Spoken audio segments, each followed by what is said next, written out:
sad birthday party. I guess we're live now. We're live! Hello, Word Nerds. Happy Sunday, and welcome to our super exciting Party to End All Parties, hosted by just Megan and I. And hopefully Emma very, very soon, and maybe Desiree a little later. But we are here to celebrate all of the things, specifically this channel existing for 3 years and getting 4,000 subscribers. So thank you, thank you, thank you to everyone who's been with us from any point along the way. It has been a lot of fun so far, and tonight we're just going to hang out and chat about bookish things and writing and take questions from you guys. I assume it's the usual chat beside the thing now. Yeah, so we will be keeping an eye on that. Yeah. And yeah, if you have anything you want to know about writing, blogging, books, shenanigans, let us know. We're here. We're not sure what else to do with this party. So, you know, throw it at us. For now, we're going to kick things off talking about books, and specifically if you've read anything of interest lately that you want to share with the class. Megan? I am currently reading Devoted by Jennifer Matthew, which is really good. It is about a girl who's in like a very, very strict, borderline cultish like religion, and it's kind of about her like getting out of it and finding it very, very interesting. I always love a good religious cult story. So. That one's been on my TBR for a while, so I'll be curious to see what you think of it. Yeah, so far I really like it. To look up the author of what I most recently read. I recently finished Rocks Fall, Everyone Dies by Lindsay Rabar. So it's like this small town where apparently there's this cliff overhanging the town, and in order to keep the cliff from falling and crushing everybody, there is this one family who has the ability to take things from people, which I thought was really cool. Like, so they can take something physical like freckles, or they can take your competitive spirit, or basically so they just reach inside objects that have belonged to people and like take aspects of the personality and give it to the cliff, or they can also just kind of use it in non-cliff holding up ways. And it was really, really interesting because the main character was kind of a terrible person because he just took things without even thinking about it. But it was a really good read, so I would definitely recommend it. That sounds awesome. Just like, from the title, that's been on my TBR. Yeah. I wasn't sure what to expect. It's been like I so rarely read male point of view books, especially in YA, and so this one was like really, it was really interesting. Some people hated it because the main characters are kind of deplorable, but that's the only I thought it was character well done. I like to read. No. It's done well so rarely that like you're still like, but you know he's a terrible person. So that's the best. Where it's like, I like you, but mostly I hate you. Yeah, exactly. So if people in the comments have read any good books lately or anything you think we should check out, let us know, especially because we are kind of looking ahead to 2017 and book club picks and trying to figure out what books we should be reading next year. And we also have our Illuminate in a couple of weeks, which I'm super excited for. Oh, yes. I'm so excited to talk about Illuminate, you guys. You don't even know. It's so good. I love it. I came home yesterday and found Matt reading it, so I was super, super excited. Now the relationship will work. Yeah, it took me a while to figure it out because he'd taken like the wrap off of it, and I didn't even really know what the book looked like underneath all of the orange prettiness, and it's even more beautiful on the inside. So it's amazing. Yeah. For those of you just joining us, we've got other word nerds who are speeding to get here. At least one. They will be joining us later. But it's our birthday. Feel free to ask any questions about writing or reading, or make any comments in the comments right now. We've got Drew says, hey, happy 4K subs. Di Facing Our Foes says, hi all. Helen says, happy birthday, word nerds. Prophetic Pro says, Megan looks cute as all heck right now. Thanks. She knows. Martha says, I just finished This Song Will Save Your Life. It was amazing. Die Facing Our Foes says, dude, do The Ghosts of Heaven. It's the best book you'll ever read. And Janessa recommends Ink by Amanda Sun. I actually sort Martha of kind wants- of know Amanda's son. She's a local author, and I've met her at a What? lot of things. Yeah, In real life? in real life. What? Kind of, sort of. Haven't seen I her. don't think I know anyone in real life. Just the way it should be. Yeah. Martha asked, has anyone read Hammer of Thor yet? I haven't. Have you? No. I didn't know it was a thing. I didn't either. Is it literally about Thor? Is it like an adaptation? Or is it like a Thor from the movies? Or what is it? I'm curious. If these dogs start barking, I'm going to have to mute myself, and then you're on your own for a second. Good luck. Oh no.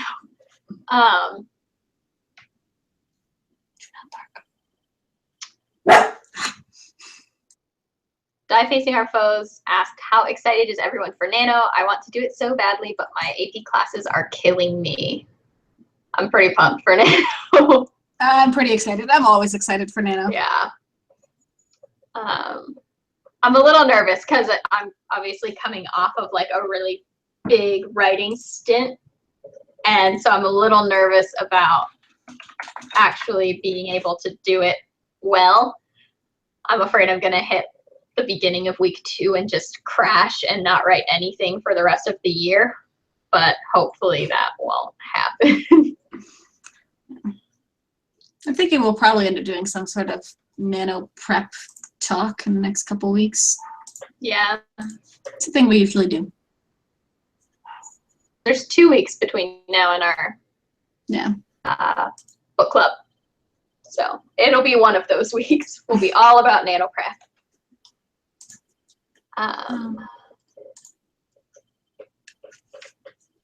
We've got lots of great book recs in the comment. We have another Nano-related question, I think. How do you decide which book out of your dozens of ideas for Nano? I'm dealing with this right now. I don't know. Yeah. I think right now in October, if you just take the time to maybe pick a couple of your favorite of those ideas and kind of start like outlining them a little bit, maybe even trying to come up with like first lines or something. I think that that can be a great way to figure out which story you might be the most passionate about.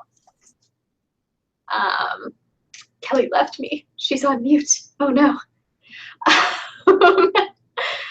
You can't see her right now because there's only 2 of us, but she just mouthed, I'm sorry to me.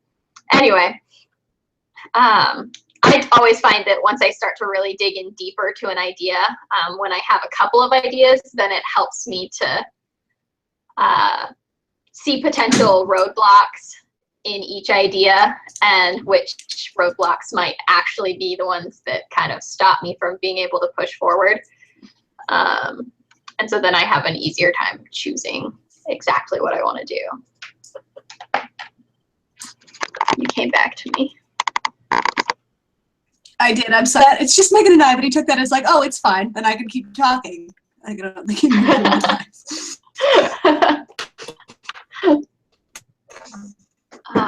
so, and short. We've got a question from Helen. What are some of your favorite first lines in books?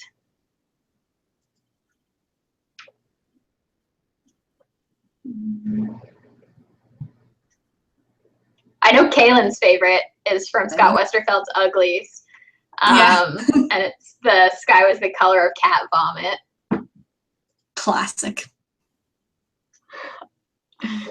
Kaylin. I miss Kaylin.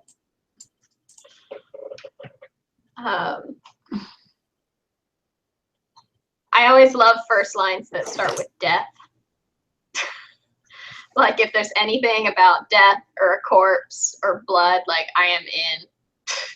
I feel like that's been done so much now, though. Yeah, that's why I'm always impressed by bringing it in a unique way. True.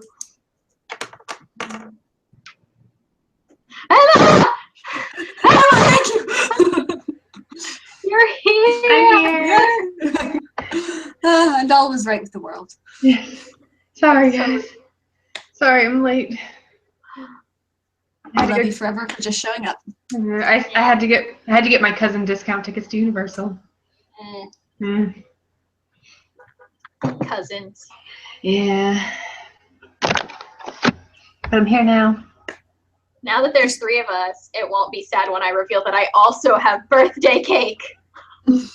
Oh, I'm so excited. I'm so disappointed that I don't have birthday cake. Yeah. It was also How did you my get husband's birthday cake? Oh, this is It true. was my husband's birthday this week. Okay. So Like you didn't just someone else made cake. No, that's also why I have the party hat. We had them for his birthday. It was Michael's birthday less than a week ago, but the cake is already gone because it was a small amount of cake because it was just us. So. See, that's always a mistake. The answer is always a large. Just a full-size cake for 2 people. Yeah. I'm so happy right now.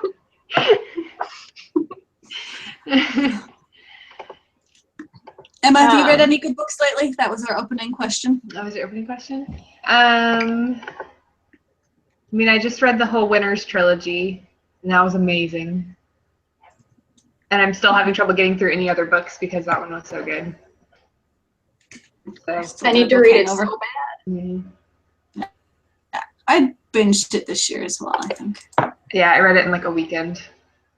It was great. And I'm reading Bright Smoke, Cold Fire by Rosamund Hodge right now, which is very good. Ooh. I saw a post this week about how they did the cover design for that book, and I found it so fascinating. I always love the cover design posts because I want to see all the steps. Yeah. Yeah. She gets such good covers. It's not fair. I'm bringing your books. Speaking of Rosamund Hodge, I have one of Emma's Rosamund Hodge books. Yes. But I'm bringing it back to you. Thanks. When I see you. I just bought my ticket. This will be the first. Yes. Yeah, While we were there.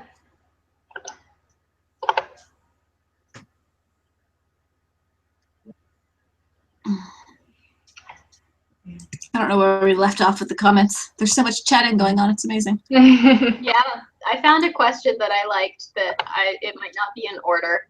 I'm very sorry. I will go back through. We will get to all the questions. But Xander asked, do you see any big differences between who you are now and who you were 3 years ago, writerly-wise and personally? Wow. So yes, it's a long period of time. When we started this, I'd just gotten married. And all of our hair was very different. We're always shocked looking back at old videos of what our hair looked like. So, big life changes there. Yeah. Although I think my hair is actually much closer to what it used to be. I was going to say, my hair is about at the length it was at when we started now, except I had bangs then, which I don't have now. Yeah. So I had bangs then too. Yeah. But I've cut it really short and dyed it and done all sorts of things since then. Yeah. Yeah. I've moved across the country since then. Same. Mm-hmm. I've moved twice since then. Since we started. Yeah, there was a period where like all the WordNerds moved in a few months, except like Kaylin. Yep. I think my writing definitely has improved immensely. When we first started the WordNerds, I had written 2 books. Not even. I was finishing up my 2nd book ever. And I've now written 6 books. Yeah. Have spent quite a bit of time getting rejected by agents. Earning my stripes that way. Yeah. And when we started, I was taking a creative writing class in college and just getting back into writing. So it's been a long time since then. Yeah. Yeah. And now you work with books for a living. Yes. I was working in a college library then, but as a student. Now I'm back working in a college library again. Yeah, I mean, wow. Getting all nostalgic here.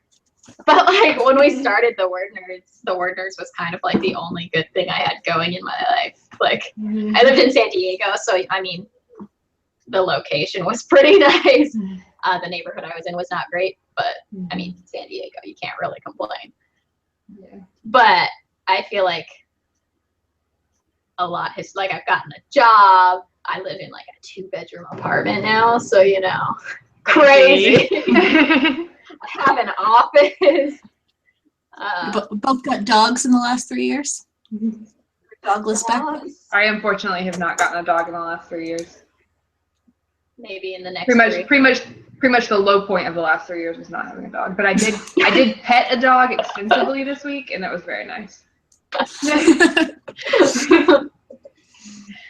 Yeah. So Yeah. all good changes in the last 3 years. Yeah. I can't think of any bad changes. No. Things have only gotten better. Yeah. Hopefully that's how adulthood just continues to be. Like, oh, this is fine. All uphill. I mean, Kelly was single when we started, and now she's getting married. Bought a wedding dress yesterday. Expensive, fancy. So fancy. I mean, Kaylin's not here, but she's had a second baby since we started. Yeah, that's weird.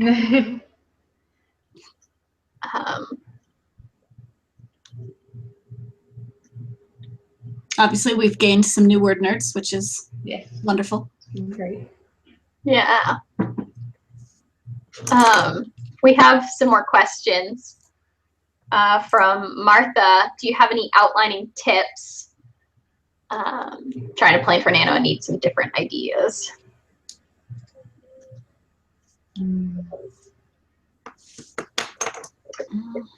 Starting with character is always a great place to start. Looking at what your character wants most in the world, like what are they willing to do anything to get, and what are they most afraid of. But that's always where I like to start. Start with character, and then the conflict and the setting. Those are the important things. In terms of actual like plotting and what happens next, I'm very new to the world of outlining, but enjoying what I've done so far. And I'm liking like the beats system of like this happens, and you go back and you flesh each one out until eventually you have something you can break into chapters. So just various plot points, and then you'll kind of more easily see where things need to get filled in. I use, we talk about this all the time, but I use 4-part story structure, which I really like, because it helps me figure out just like the main things that need to happen, and then I can fill in what happens in between those major points to get me to those spots. Yeah, and I like the 3-act structure. Which is basically the same thing, just organized in a different way.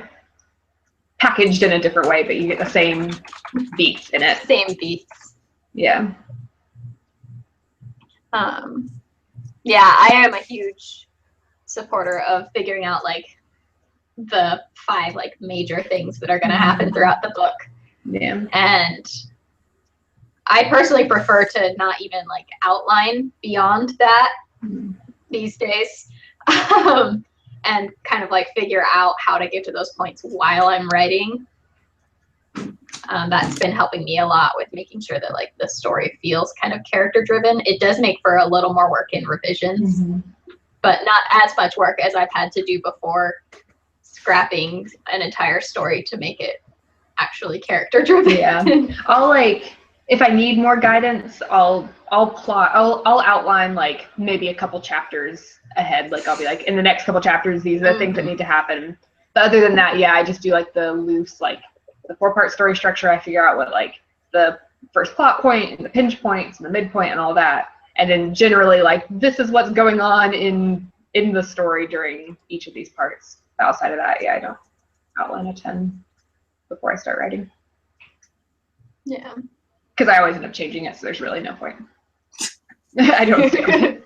Even when I just outline like a couple chapters in advance, I don't actually stick with it. Forget this. Yeah. I'm like, actually, it would be better if this happened first. Yeah. We have another question/call for help. Rose has been facing some writer's block. Help, with the very dismayed looking smiley. Emoticon, not smiling. That one. Megan Jashinsky acts out emoticons. I'll be here until 8:30 to 8:45. I know if Erin was here, that she would immediately say, "Figure out what's causing the writer's block." Yeah, like it. Which I agree with. Is it a particular issue in your one story that you're working on that's the problem, or are you just having trouble writing at all? Like it's. Yeah. Is it the story or you? Yeah. Or are you just struggling to put in the work because sometimes writing is hard? Mm-hmm. Yeah. You mentioned in the comment question thing that college has been really difficult lately, and I know that a lot of times that can be a huge cause of writer's block, is just feeling like you have a lot of other stuff to do. And unfortunately, sometimes with school, it has to take priority. So like definitely make sure you're doing your homework and stuff like that. My best advice during college is just to carve out small periods of time. And it might feel like every word you're pushing out is crap, and that might be true. It's probably not going to be the case with every single word. But even if you just find 10 minutes in between classes, or you wake up 15 minutes early, eventually just pushing through that way, you'll be able to get into a better rhythm. Agreed.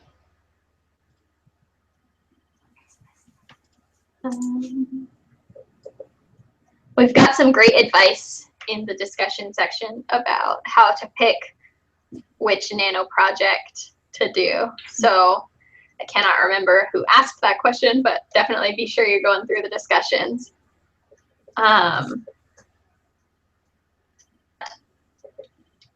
A question from, how do you guys find the main theme for your novels? I generally don't. Yeah, I don't.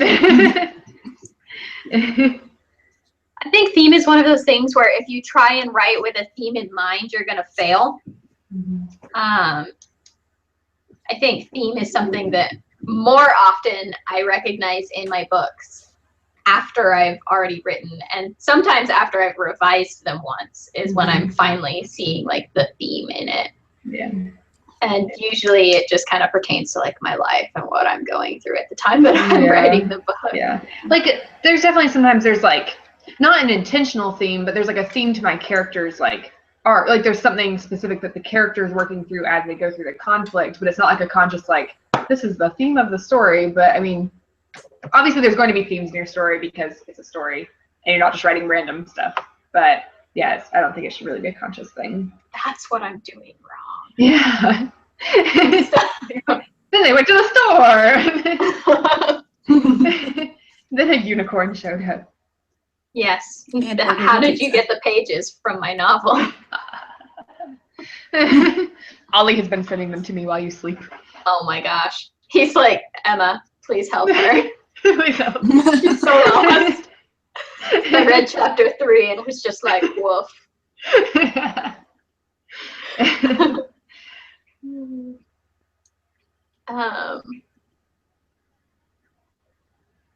We've got a question from Helen. Do you ever find yourself hitting writer's block immediately after finishing a story? I just finished what I think is my final draft of my novel, and I'm having trouble getting into a new story. If you've actually like just finished it, you just need a recovery period. Let your brain kind of refuel writer's block. It's just you put in a lot of work. So yeah. Yeah. Reading is a great way to bounce back from that, though. Yeah. Get excited by new ideas and see what other people are doing with their stories. Agreed. I think I always go through a phase after I finish writing a book where it's like, that was it. I'm not going to have any more ideas. Oh my gosh, I've staked everything on me being a writer and it's over.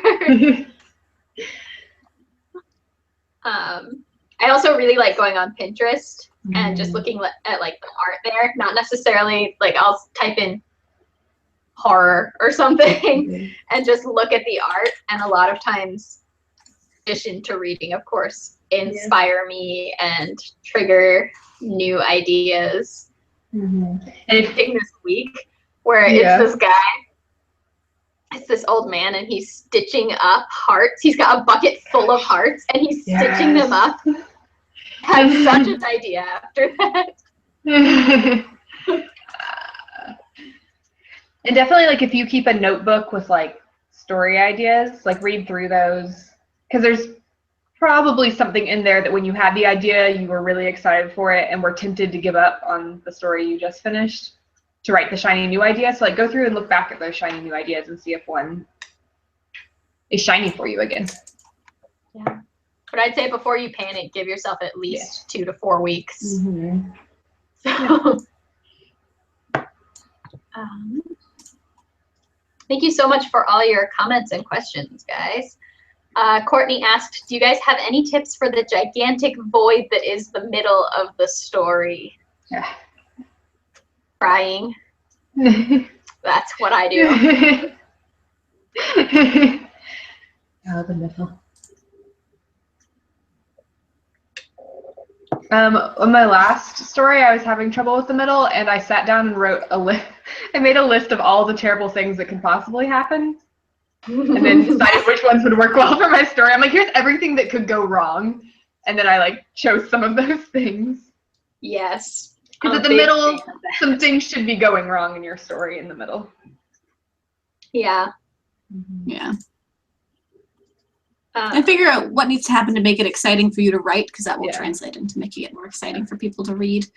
And figure out like what, like you probably know where your characters need to be like emotionally by the end of the story, and they're probably not there yet. So like be thinking about like the things they need to push them towards. Yeah. Character development. And when all else fails, just keep writing. Just write. Even if it's like you're literally writing them waking up and brushing their teeth and going and doing blah, blah, blah, blah, blah each day. Eventually something's going to come to you. And even if it seems like something crazy, just write it down, write it in. About drafting a novel is that you get to revise it. And so the most important thing is getting your story down first, because you can't, I don't know, you can't sculpt you can't piece without any marble. Yeah, you can't revise something you haven't written, so.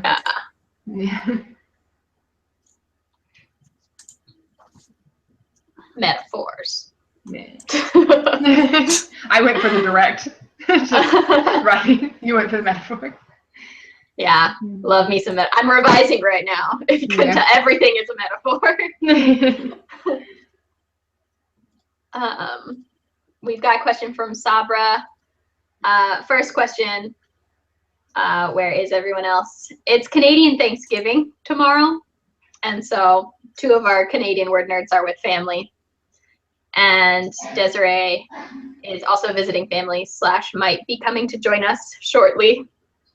We'll see. But they are still word nerds. So don't panic. It's fine. We didn't kick them out. Yeah. Sabra also asked, do any of you guys use Scrivener? Yes. I just now tried it out and I'm so confused. There are a lot of great videos online to help you figure out the basics.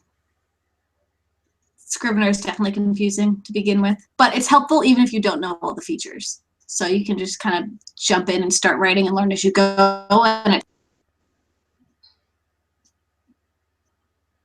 Is she frozen for you too? Yeah, I keep okay. You're good. I lost you for half a second. Continue pouting.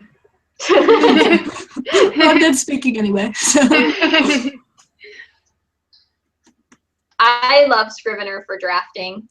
I'm certain that I'd very much like to go and do some of the tutorials, and I need to just sit down and do it because I know that I'm not using all of the features that I could be using. But I love it for drafting, and I love it for my first round of revisions. When I'm doing all the big picture stuff, like shifting around scenes, it just makes it so much easier. And so I absolutely love it. Once I get to the line edits or less intense, this is like my second or third round of revisions, then I prefer to move to Word because I still have issues with converting it to a Word doc. And so I like to make sure that I'm doing a lot of work in the Word doc for a while before I'm sending it to anyone important. But it's still 100% worth it for all of the good that I get from it in the first and early second draft. I'm really like distracted by your party hats. Yeah. When you're on the screen, I'm just staring at them, and That's I'm like, what I'm doing. I don't know what Megan's talking about. I'm just looking at them. I know she's saying something. Look at those hats. Wow. They match so well too. I know right? they do, and they're like perfectly like symmetrical right now. So I just been like staring at them. I have my life together. I am a truly successful adult. Yeah.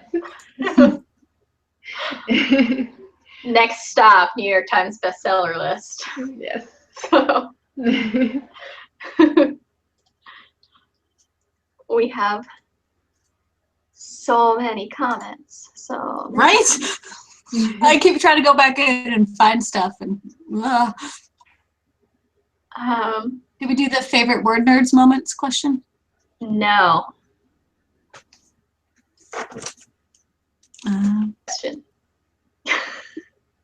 You froze for me. I don't know what just happened. She asked what the question was.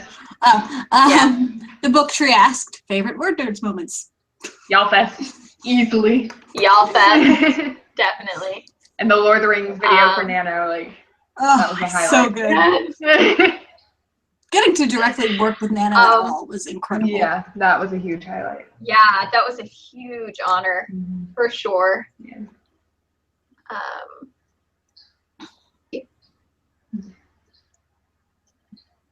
I always love the live chats. Mm-hmm. I know that like that tends to be the viewer's favorite too, but live chats are definitely the highlight of my week for sure. Mm-hmm. And there have been some really great like weeks when we were like all here, and some of our book clubs have been great, like Fangirl. Yeah. Yeah. The Polaris Awakening party was a live chat, and that was really fun. And we were balancing the books on our heads and stuff. Yeah. Yes. John Green tweeted our names once. Yes, that was cool. Yeah. Yeah. He did that. Right. There was one time that I think it must have been like our first birthday or something. I don't know. We were doing a party like this, and I remember we all got tons of candy beforehand, and we were really like wired on that chat. I remember that being really fun.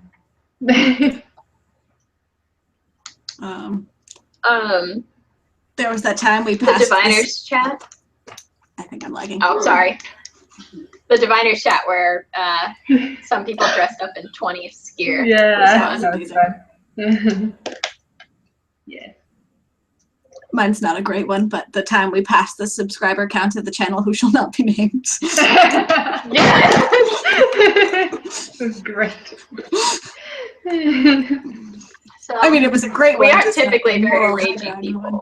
But yeah, it's not a moral high ground victory, but when people reject you, it does feel good to then go on to succeed. But I would definitely say this has been a success. So. Yes. Every time we've like gone off track and started talking about Harry Potter instead of whatever the subject was supposed to be, those have always been good live chats. It's like every live chat. Yes, basically. Is what you're telling me.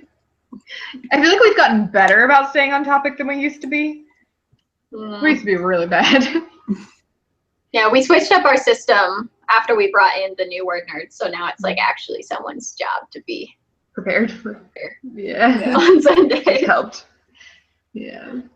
Yeah, I was super prepared today. You just read any good books? Carry on.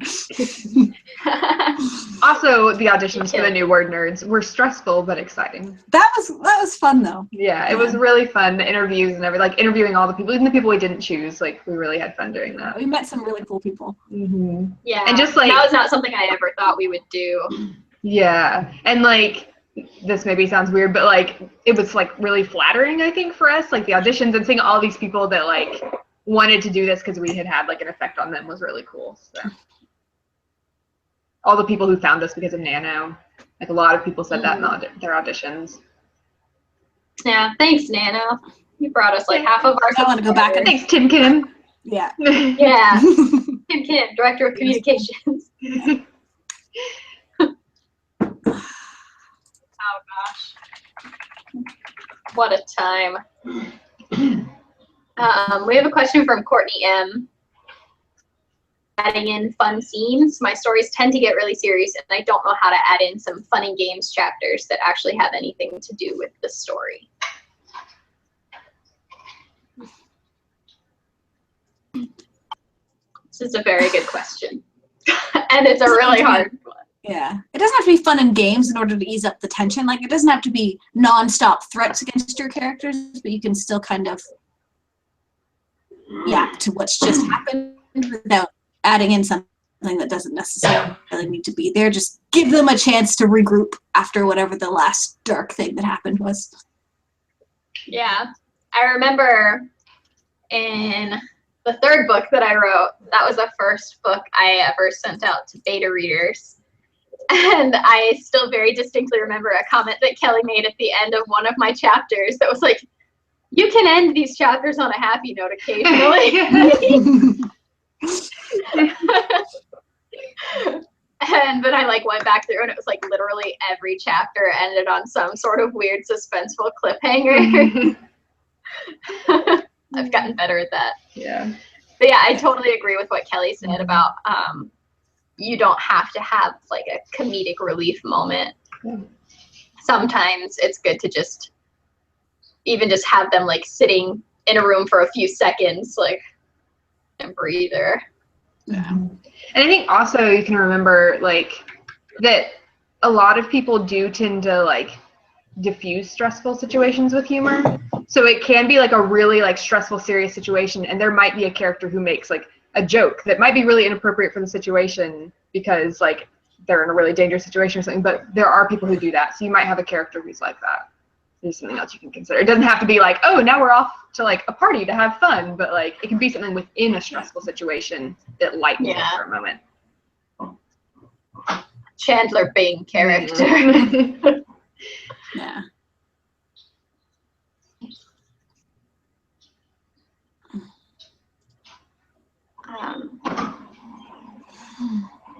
There was something I was going to say, but I can't remember.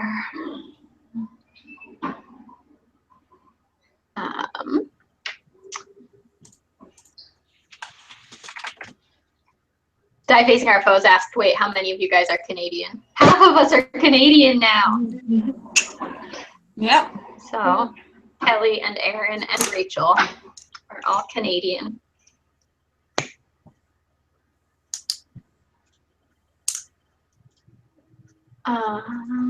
Drew asked, do any of you guys use the free writers program, Y Writer 6?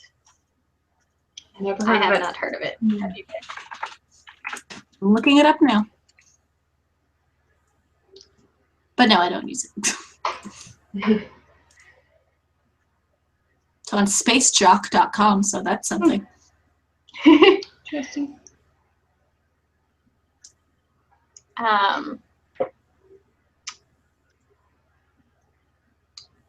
Sabra asked, what are you nerds working on for Nano? Good question. Yeah. Very good much question. depending on how well this month goes. Yeah. Yeah, probably the same thing I'm working on now, unless this month just turns out to be like crazy productive, which I doubt, because I have a lot of stuff at work to do this month. I have an idea that involves a labyrinth that I'm pretty excited Yes. about. I love the idea of being able to just make up a bunch of crazy, awful creatures and things. Of course. And I have a twist in mind, and I have the two main characters in my head. But I'm pretty excited about it. It would kind of play a little bit on like the Chosen one, like trying to flip it on its head a little bit. And so I'm very eager to work on it. I'm still in the thick of Pitch Wars for another 3 weeks. before I have all of that turned in for the agent round. So I'm not letting myself think about it too much until I'm finished with that stuff.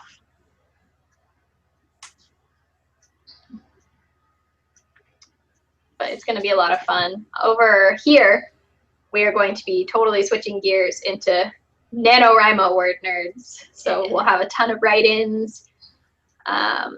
There's been talk of some collaboration videos that we're pretty excited about. So our channel is going to be rocking for November.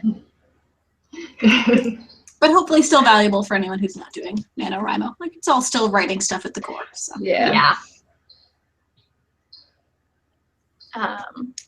Courtney said, I'm probably going to fail at Nano, though, because of college. Dismayed, smiley. It's really popular. It's a really popular thing today. Yeah. I think it doesn't matter if you fail at Nano. I mean, what is failing? The only way you fail is if you don't write a single sentence. Yeah, exactly. I've never done the whole 50,000 words in November, but I've always written more in November than I like have in other months. So. And if doing Nano means you're going to write more than you would have not doing Nano, I say this every year. I'm sure you've all heard me say it, but then it's totally worth doing. Like for the community and cheering each other on alone, it's totally worth it. Agreed. I have won 50% of the time. I've done 4 Nanos, and I won 2 of them. But I've gone on to finish all 4 of the Nano books. I think Nano does something amazing for your like passion about the story. Yeah. Everyone's excited. Everyone's sharing about their stories. Everyone wants to know about your story. And I think it just brings up all this excitement. And there's a story for people to like read when you're done. Yeah. I've done a lot of Nanos. A lot of Nanos. How many Nanos have you done? 10. So this is year 11 for me. That's awesome. I didn't even know Nano had been going on for that long. A little longer than that. I think I was like year 3 or something. Yeah, probably even, I don't know. I started in 06, whatever year that was. Kind of along these lines, Autumn asked, do current work in progresses or should you start a whole new book? Either one, in my opinion. Yeah, technically you're supposed to start a new book, but as long as you write 50,000 words in a month.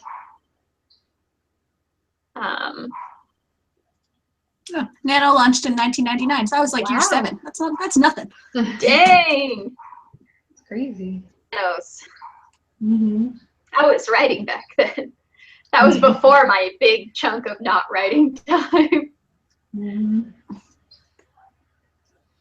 But I think that was the year that it was like 30 people and like not open to other people, just to some people. Yeah. NaNoWriMo is like 17 years old. It's a teenager. That's impressive. Yeah. It's like a senior in high school.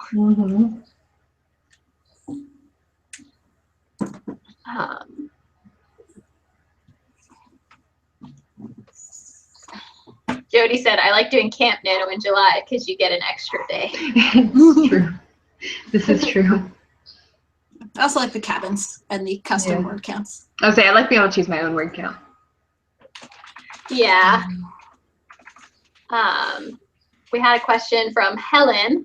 Did you write your first novel? Was it for Nano or was it on your own time? And how many novels have you written since then? I think my first might have been for Nano. Yeah. It was ridiculous. Like, it was not a thing at all. But yeah, probably the first thing I wrote, I was like 10 or something. Like, it was a long time ago, and it wasn't good. It was basically Harry Potter. The first novel I finished was my Nano novel 4 years ago. And I've written an additional 5 since then. But I never revised that one, and in my heart, I always consider going back to that first novel and like doing a total rewrite of it. because it takes place in my hometown and it's like a ghost story, and ghosts are really important in my hometown. It's like this big culture thing. And so someday I want to go back and rewrite it. Yeah. Now that I know how to write a book.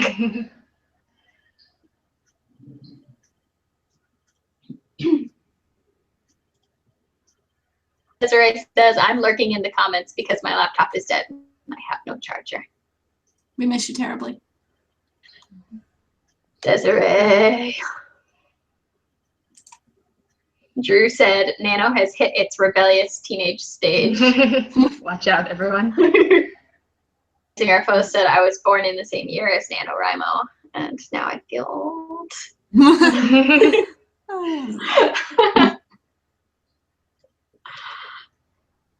Yeah. Actually, I already donated to Nano this year because they had these calendars. If you donated $30 that were like whiteboard calendars for word counts, and I wanted one pretty desperately. So it hasn't gotten here yet, but I feel like it's going to change my whole world.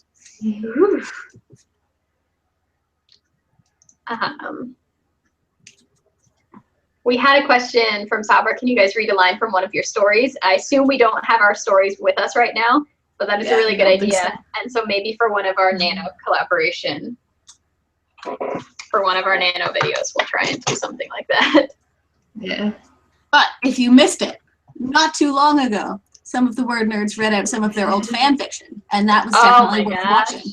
So, especially because I was not one of those word nerds, so go right ahead and watch that video. It is really grand. Yeah, but only if you really like sad, angsty Harry Potter fan fiction. Yeah, Harry Hermione stuff written by Hermione shippers. Yeah. Because we liked pain. Yeah, that's still true. All of my books still suffer from that. They're just written a little better now.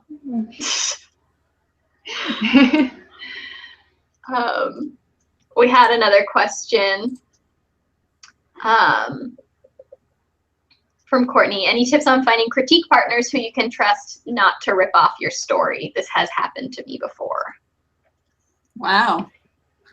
Which sucks. That's tough. Dick move. Because it's always going to be kind of a leap of faith. Yeah. It's actually how I met Erin was, and Erica.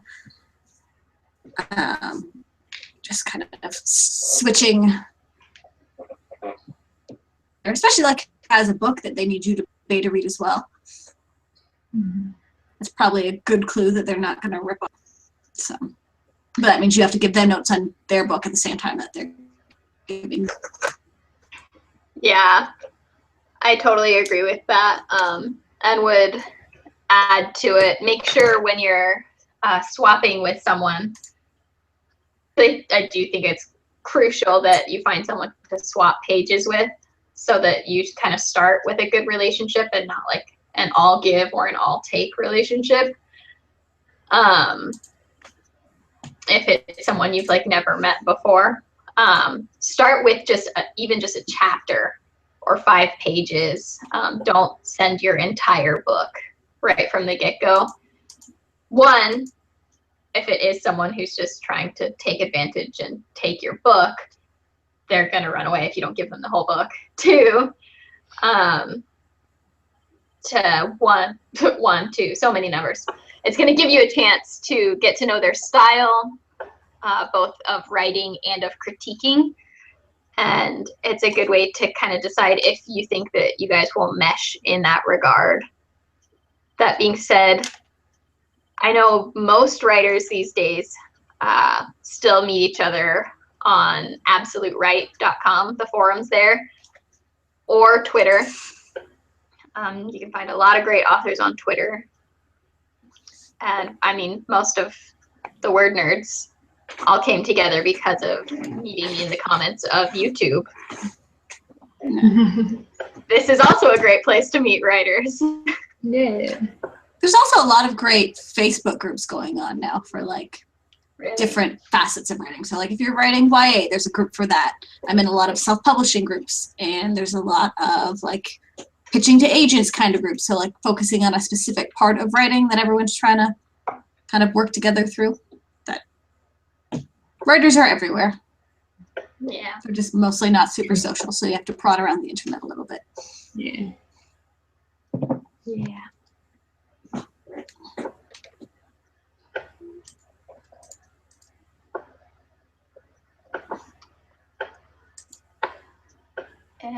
We've got another question.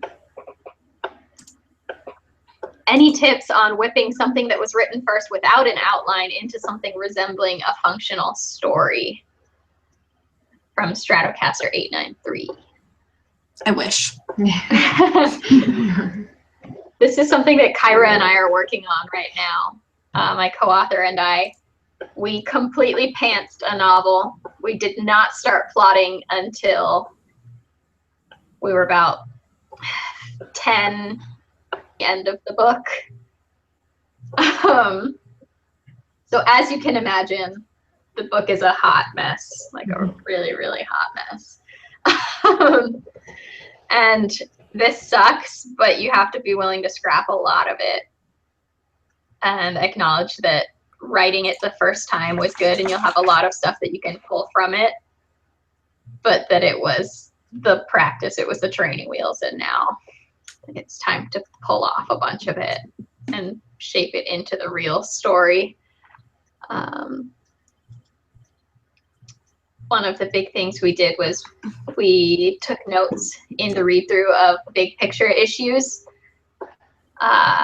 So like characters that needed to be fleshed out more, characters that needed to be introduced sooner or cut, plot points that needed to be introduced sooner. And then we just started with the first 6 chapters, said like, okay, well, we know we need to do this and this and this. And none of these things happened in the draft that we have now. How are we going to just restructure, redo the whole beginning so that now it has this and this and this? And we're kind of working through it in chunks like that.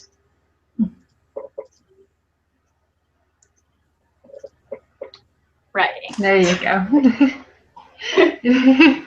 Just listening to you explain that stressed me out. So. Right?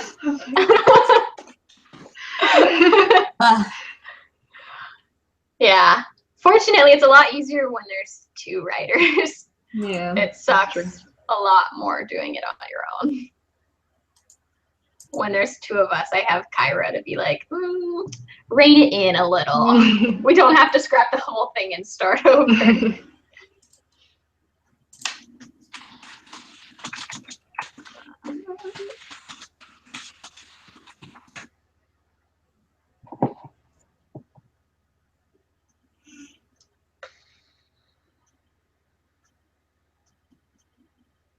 When you're stuck on a scene and can't think of the next scene or dialogue to write. Just start writing something. I don't have any better advice than that, but just start writing something. Do you know the next thing that needs to happen? Because if you don't know where your story is going at all, it might be worth taking some time to do a little bit of outlining and figuring out what your end game is, because then you know where your characters need to go to get there. If you do know the next thing, but you're not sure how to get your characters there, consider if you actually need to write this part.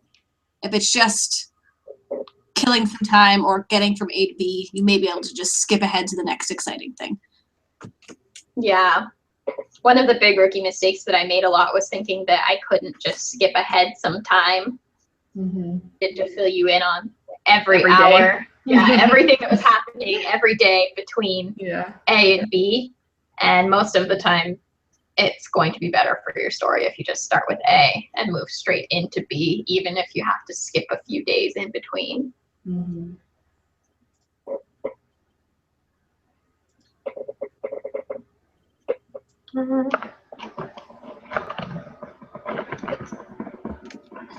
There's lots of great recommendations in the discussion on different like Facebook and Twitter groups. In that same vein, we've got a question from Xander. I'm trying to start a social media account or accounts about YA books, but I'm either too busy or too tired. Any advice?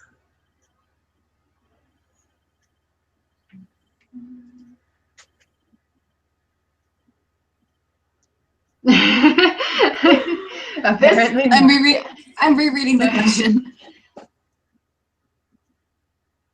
I think the thing about social media is, and this sucks a lot, but you're always going to feel busy or tired.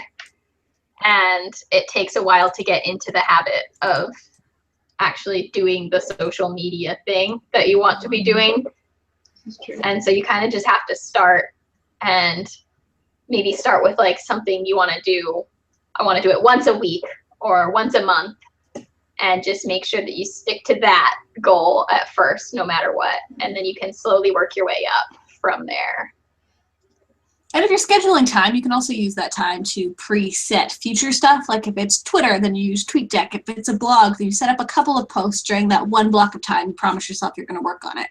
And then you don't have to think about it for a little bit, except for like maintaining it. You don't need to do it every day. You can set it up so there's something going on every day, but you're doing it all at one time. And then it's less of a huge commitment. Kelly's so good at this. I'll go into like our video manager, and there'll be like 3 Kelly videos scheduled. I'm like, wow, she is doing things. Way to go. If I've already got makeup on, I might as well film a few. For real. The great tragedy is that we do this at night, daylight, for my camera to pick up anything. And so then I either have to put my makeup on super early, which I never want to do, or I have to put it on twice in a week. Life is so hard.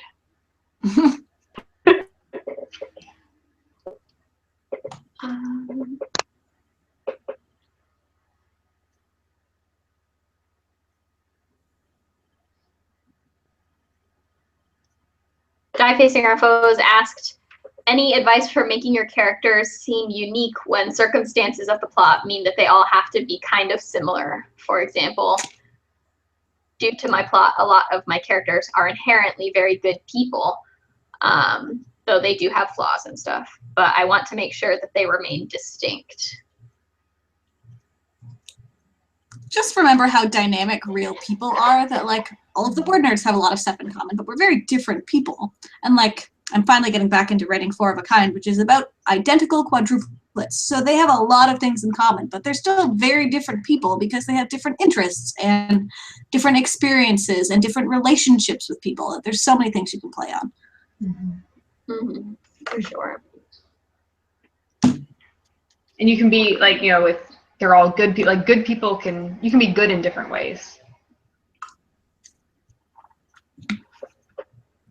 Yeah. Along that same line, Saber asked, what are your favorite type of characters? I like sassy ones. Always fun. If they fall under the category of terrible person, that's my jam. All over it. Yeah. Yeah. Evil queens, you know. Heroines who you think are awesome but are actually terrible people. Like, yeah.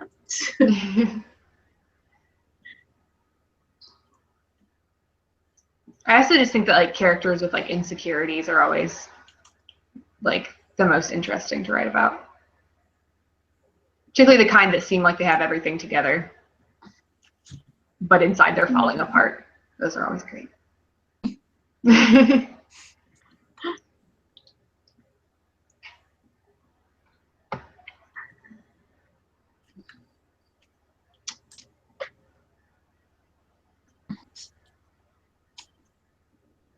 Asked, any tips on not comparing yourself to other writers? Because I compare myself all the time, particularly when doing word wars and other people are getting more words. Just stop doing it, which is not helpful advice, but you just have to stop. You have to stop comparing yourself, like. And everyone does it. That's the other thing. Like, like, you know, I say stop doing it, but also you have to realize that all those friends you're comparing yourself to, they're comparing themselves to you and to other writers. Yeah. Like, there's always going to be someone who's doing better than you, and that sucks. But it's just true. There's always going to be someone who when you were querying, or someone who started querying and you wish you were querying, or someone who got a book deal while you're on submission. And when you have a book deal, someone else got a book deal for more money or has a movie deal, and someone else has a movie deal that did really well and has a cool director and stuff. It's just, and so I guess when I say stop doing it, what I mean is stop letting it affect your productivity and your writing. Like, that's when it becomes a problem. Like, everyone's going to compare themselves to other writers, but the problem is when you let it stop you from writing. Because then you're definitely going to stay behind those other people if you just quit. So. Yeah. I very much try to focus on comparing myself to past Kelly. I'm always trying to do better in terms of word count, in terms of before, because that's the only person who I've ever had any control over. Yeah, like that's the one person you can guarantee that you can beat is your past self. For sure. And, you know, maybe word wars aren't the best thing for you, or maybe there's a different way that would work better. A lot of it is about trying different things and figuring out what you're the most comfortable with, what makes you feel the best about yourself and your writing, and what really encourages you to keep working harder. And so if you keep trying to do word wars and you just and you can't not like get discouraged when you see other people doing more words than you, then maybe it's time to switch and try a different thing.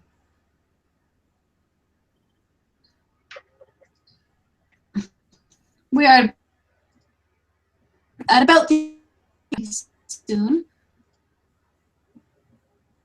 In the comments. Say that one more time, sorry. Is there anything else in the comments we should get to before we call it a night?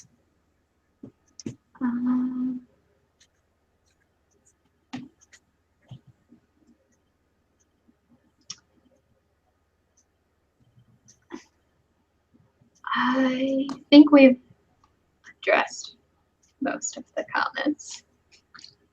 I'm terribly sorry if I'm missing your question or comment. But we have chats like these every Sunday. So, and you can go to yawordnerds.com if you ask a question that we missed, and there's a little search bar there. I can almost guarantee that we've done a video on that topic before. So you can just search for it. It'll be there. Yeah, we have almost 1,000 videos. So about 99% of the questions we've addressed today, we've addressed in videos before. All right, final question for you guys before we go. Is there anything you are hoping to see in the future of the Word Nerds? Anything that would be cool to happen down the road? I'm very much looking forward to WordNerds proceeding further down their publishing path, getting agents, getting book deals, if not traditional, publishing more books.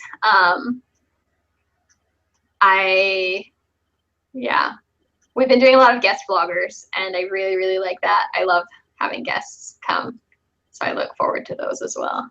Yeah.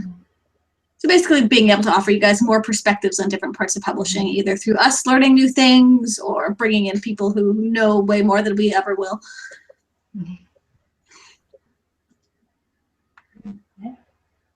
I agree with Meg. I agree with what Megan said. It was a really good answer.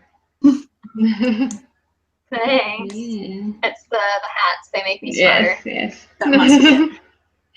I need to wear them while I'm revising after this. All right.